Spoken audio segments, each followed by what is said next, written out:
अजितदादा यांनी खंबीर साथ मला दिली.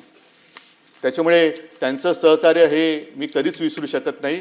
आणि तो जो स्नेह आमचा वाढला तो त्यामुळेच वाढला कारण चांगल्या कामाला कधीच अजितदादांनी, म्हणजे तेव्हा काही जण तक्रार करत होते की अजितदादा आम्हाला पैसे देत नाहीत, आम्हाला निधी देत नाहीत.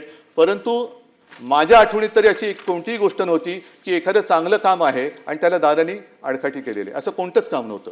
त्याच्यामुळे मला खास त्यांची आज आठवण तर येते कारण या सगळ्या जो काही कालखंड आहे त्याच्यात ते एक मजबूत खांबासारखे माझ्यासोबत उभे राहिले आणि इतरही माझे सगळे मंत्री त्यावेळेला सोबत उभे राहिले. त्याच्यामुळे त्यांना सुद्धा मी धन्यवाद देतोय.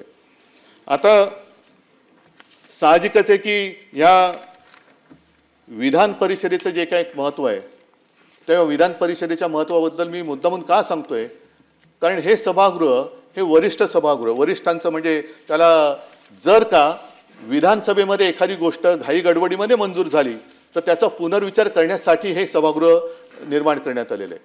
आणि या सभागृहामध्ये साधारणतः कोण येतं तर विविध क्षेत्रातले जे सामाजिक, आता आपण ज्यांचा उल्लेख केला आजही आहेत, नाही अशातला भाग नाही, पण याच्यामध्ये साहित्यिक आहेत, विचारवंत आले पाहिजेत, शिक्षक मतदारसंघातून येतात, त्याच्यानंतर काही समाजसेवक आहेत, विविध क्षेत्रातले जे मान्यवर आहेत की ज्यांच्याकडनं काहीतरी विचार आपण घ्यावेत आणि आपल्या कारभारात सुधारणा करावी, असे विचारवंत हे मग नामनिर्देशित असतील किंवा त्यांच्या वेगवेगळ्या मतदारसंघातल्या निवडणुकांमधून असतील, हे या सभागृहात अपेक्षित असतात.